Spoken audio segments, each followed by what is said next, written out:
Hello guys! Welcome back to my channel, Duday na Waray. Ngayon magtuturo ko sa inyo kung paano magluto ng isdang escabeche. At ito ang mga kailangan sangkap.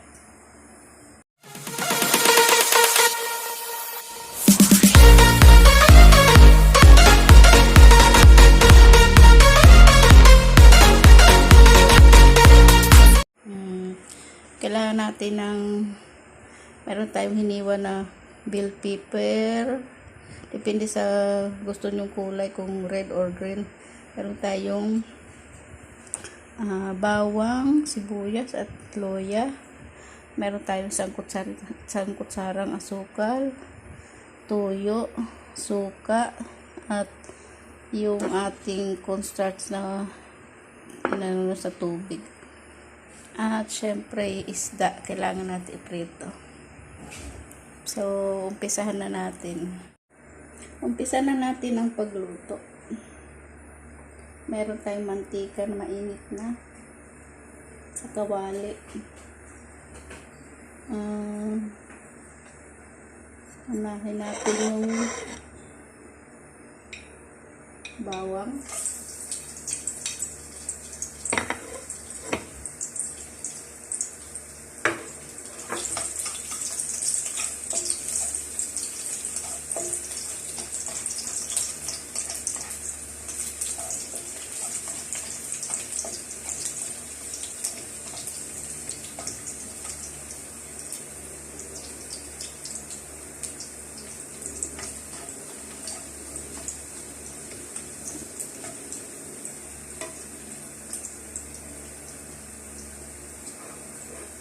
Sunod natin yung luya.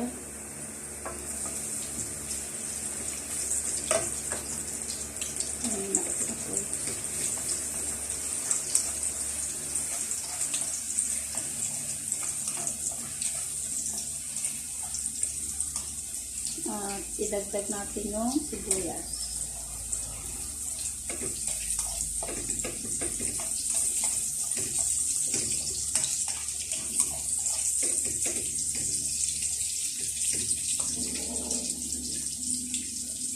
Hayaan natin maluto muna sila.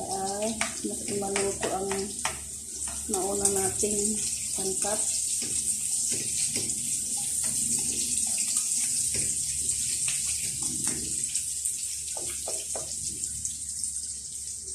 At idagdag natin ang bell pepper.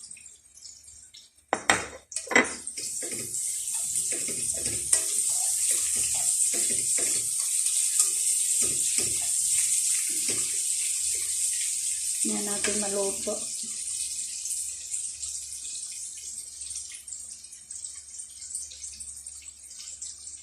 Yung ating suka, depende sa dami ng inyong lulutuin na escabeche.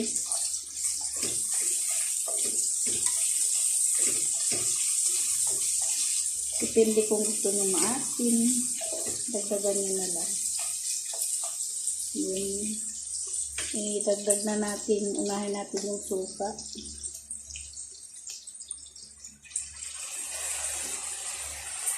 Hindi natin ubusin kasi maasin.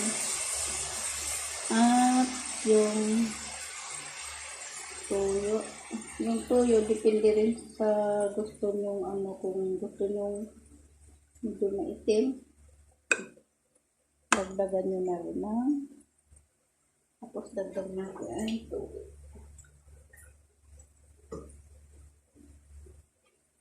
Yan natin siyang kumulo. Tapos lagyan natin ng tubig.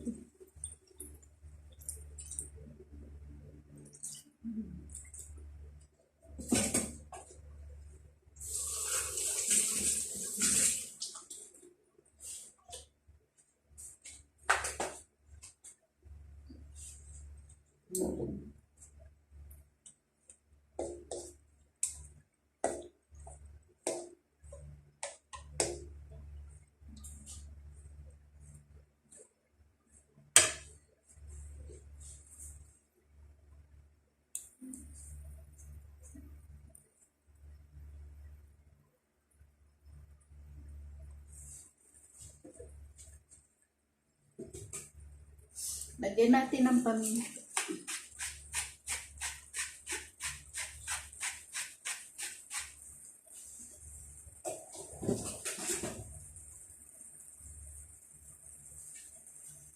So, yan, kumukulo na.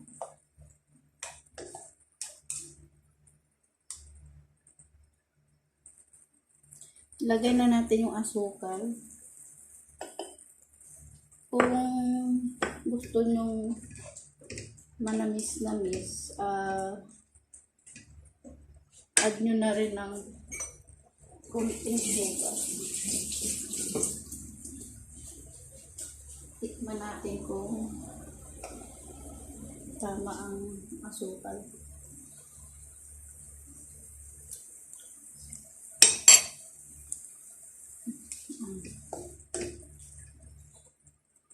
Lagyan natin ng asin kasi. Tapos, i-add natin ng konting salt.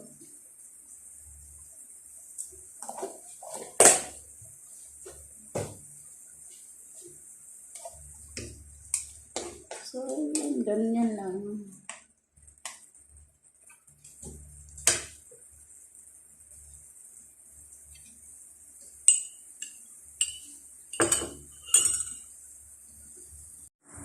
So, yan guys. Kumukulo na sa pahinaan natin na po. At dagdag natin yung cornstarch na tinunaw.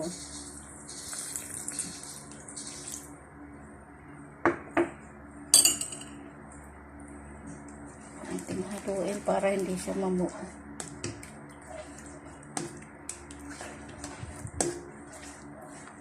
Yan, malapot na siya. Kapag malapot na siya, ready to so yan guys, malapot na at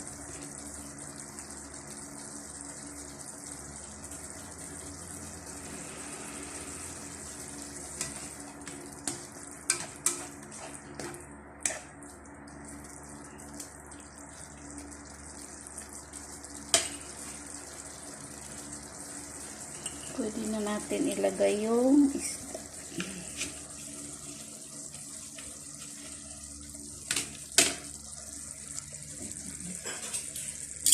Wala tayong ano kasi.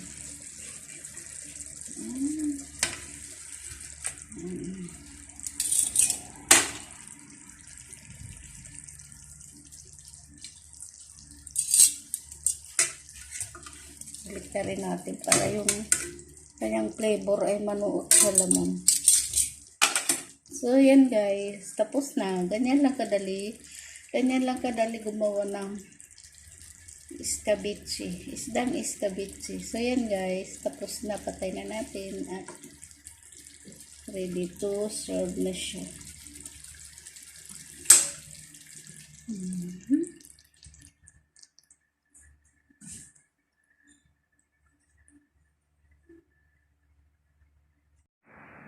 So, yan guys. Tapos na yung ating escabeche isda.